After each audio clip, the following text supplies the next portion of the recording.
आज के समय में हर कोई शांति ढूंढ रहा है। कोई धन में, कोई शोहरत में, कोई रिश्तों में, तो कोई यात्राओं में।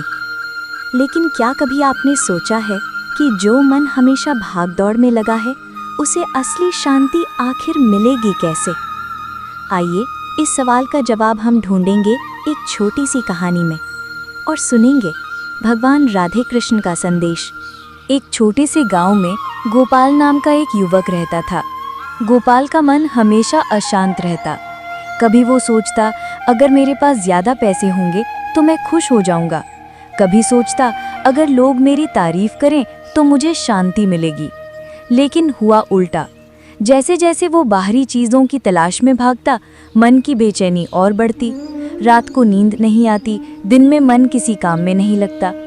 एक दिन वो अपने गांव के किनारे बहने वाली यमुना नदी के पास बैठा था। उसने देखा दूर एक वृद्ध साधु शांत मन से बांसुरी बजा रहे थे। वो बांसुरी की धुन सुनते सुनते मानो कुछ पल के लिए अपनी सारी चिंताओं को भूल गया।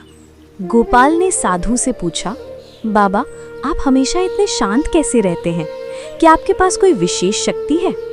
साधु मुस्कुराए, बेटा, मेरे पास कोई अलौकिक शक्ति नहीं, बस मैंने अपने मन को भगवान में लगा दिया है। जब मन भगवान में लग जाता है, तब बाहरी दुनिया की हलचल हमें डिस्टर्ब नहीं कर पाती। गोपाल हैरान, लेकिन बाबा, ये मन तो काबू में ही नहीं आता। कभी खुशी, कभी गुस्सा, कभी डर, कभी चिंता। साधु ने कहा, यही तो साधना है बेटा।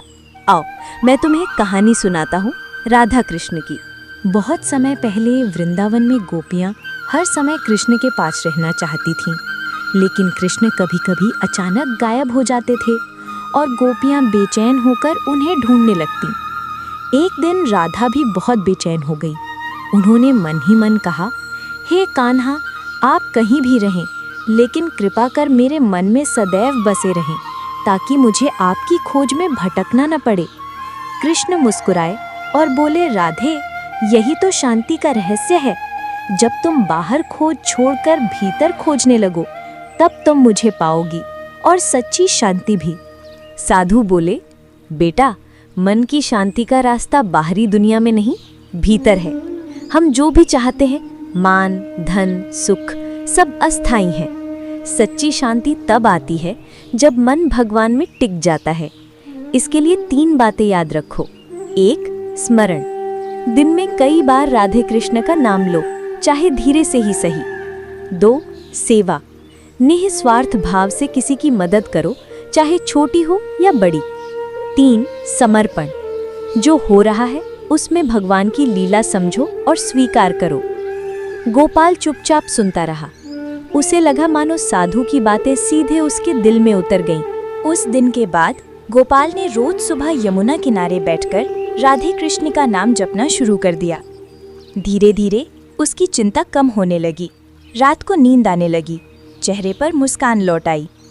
1 साल बाद लोग कहते, गोपाल बदल गया है, पहले चिड़चिड़ा था, अब हमेशा शांत रहता है। गोपाल मुस्कुराकर कहता, मैंने भगवान को पा लिया और शांति खुद ब खुद आ गई। प्रिय श्रोताओं, हम सबके जीवन में चिंताएं और समस्याएं आती रहेंगी, लेकिन अगर हम अपना मन भगवान के चरणों में लगा दें तो कोई भी स्थिति हमें विचलित नहीं कर सकती। तो आज से दिन में कुछ पल निकालकर राधे कृष्ण का स्मरण करें। देखिए आपका मन कैसा हल्का और शांत हो जाता है। सभी मिलकर बोले, राधे राधे। जय श्री कृष्ण।